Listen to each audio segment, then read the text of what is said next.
नमस्कार students, class 10th chapter number 3 exercise 3.2 का question number 1 है। निम्न संख्याओं में रैखिक समीकरणों की युग्म बनाइए और उनको ग्राफीय विधि से हल कीजिए। तो पहले में 2 पार्ट दे रखे हैं। फर्स्ट पार्ट करते हैं हम। कक्षा 10 के 10 विद्यार्थियों ने एक गणित की पहेली प्रतियोगिता में भाग लिया। यदि लड़कों की संख्या से 4 अधिक हो तो प्रतियोगिता में भाग लिए लड़कों और लड़कियों की संख्या ज्ञात कीजिए। तो मान लेते हैं, माना लड़कियों की संख्या x है,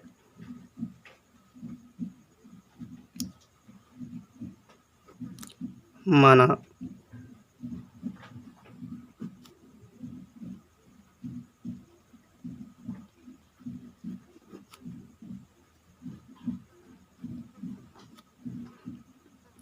की संख्या x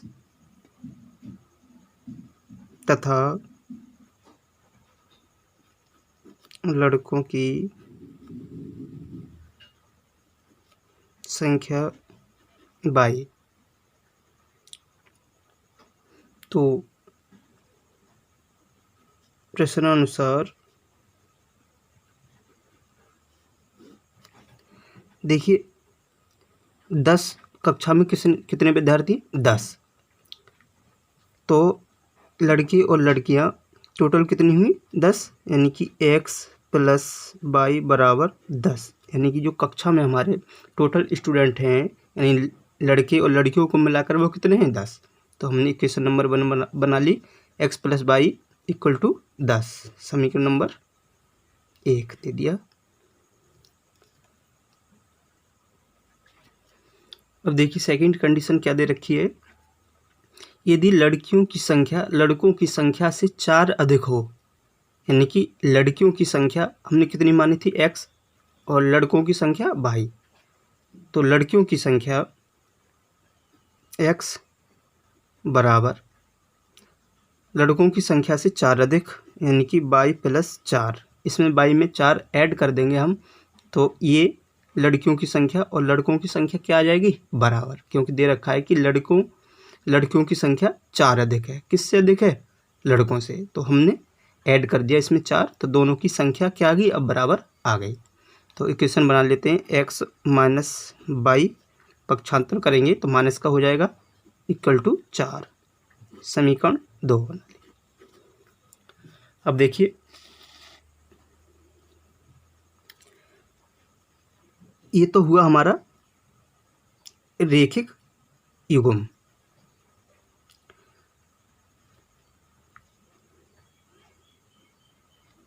अतः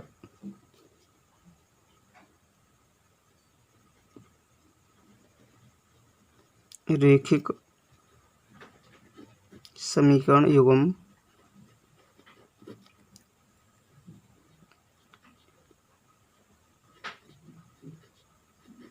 x + y बराबर 10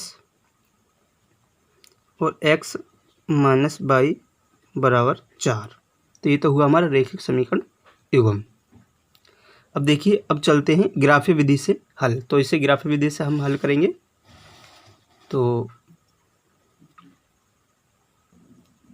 देखिए, समीकरण हमारी ये क्या है? x + y बराबर 10। समीकरण 1 से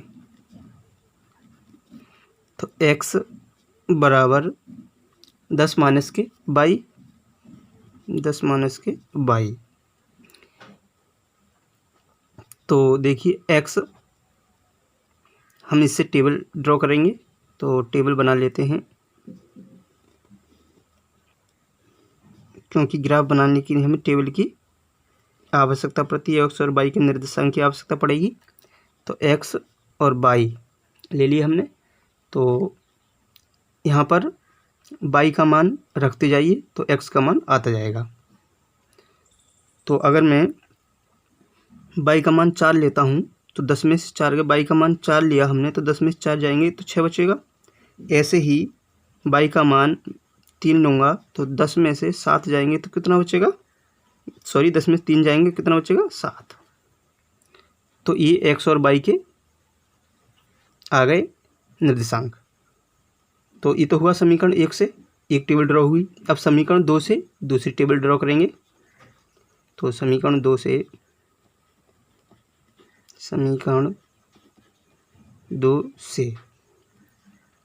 समीकरण 2 है x बराबर y प्लस 4 या x माइनस y बराबर 4। तो x बराबर 4 प्लस के y। तो इससे टेबल ड्रॉ करते हैं।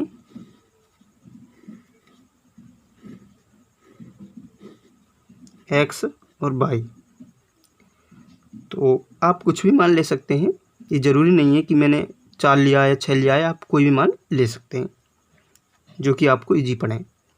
तो अगर मैं y का मान 0 लेता हूँ तो x का मान कितना आ जाएगा 4। y का मान मैं 2 लूँगा तो 4 प्लस के 2 कितना हो जाएगा 6।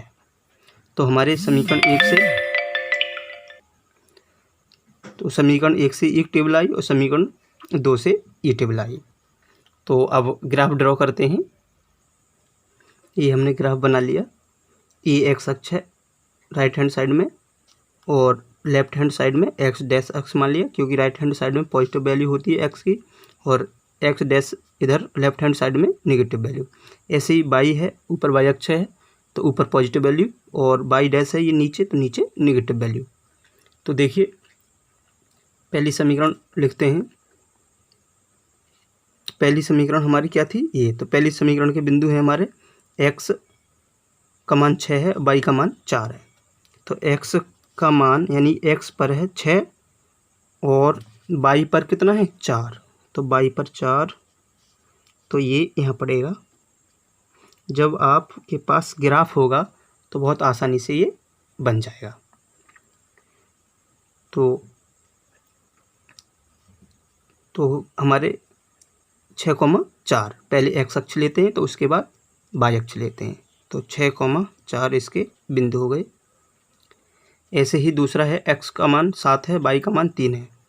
तो x का मान 7 और y का मान 3, तो ये यहाँ पड़ेगा ये, यानी कि x का मान 7 और y का मान 3। तो ये बिंदु आ गए।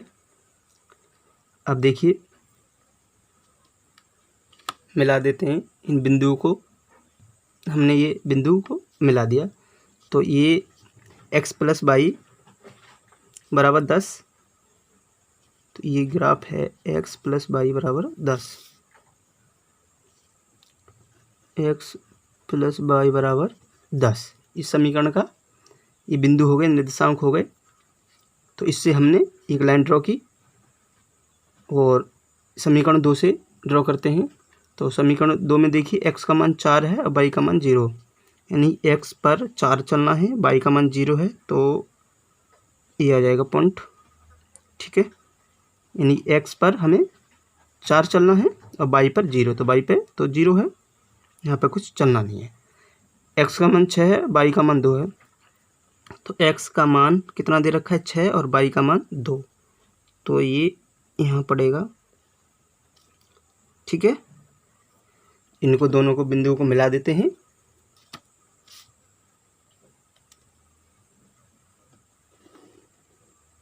ये लाइन खींच दी हमने। तो ये निर्देशांक कितने थे 4,0 4,0 ये था, और ये बिंदु कितना था हमारा 6,2 और ये रेखा x माइनस वाई बराबर 4 की है। तो x माइनस वाई बराबर 4। ठीक है, तो ग्राफ के पेज होंगे तो बहुत आसान होगा बनाने में। तो देखिए अब ये दोनों बिंदु हैं, यानी कि समीकरण 1 और समीकरण 2, ये रेखा कहाँ पर छेद कर रही है इस बिंदु पर। तो ये बिंदु हमारा कौन सा पड़ेगा, ये बिंदु पड़ेगा ये वाला। जब आप इस बिंदु को देखेंगे तो 7 पे आ रहा है ये बिंदु, तो ये बिंदु आ रहा है 7 पर। तो देखिए 7 पर ये बिंदु आ रहा है। तो x का जो निर्देशांक है x है कितना है 7 है और y का मान कितना है 3 है। तो इसका मतलब कि जो हमारे लड़कियां हैं वो कितनी है, 7 हैं, और लड़के कितने हैं, 3 हैं। समझ में आया? तो देखिए जो हमने माने थे, तो लड़कियों की संख्या कितनी आ गई, 7, और लड़कों की संख्या कितनी आ गई, 3। तभी तो टोटल जो स्टूडेंट थे 10 थे, यानी लड़कियां हमारी 7 थी और लड़के की संख्या 3 थी। तो समझ में आया? यही आपकी ग्राफीय विधि है। तो ग्राफीय विधि से जो हल आया हमारा वो इतना आया। तो ये क्या है आपका आंसर। समझ में आ गया होगा।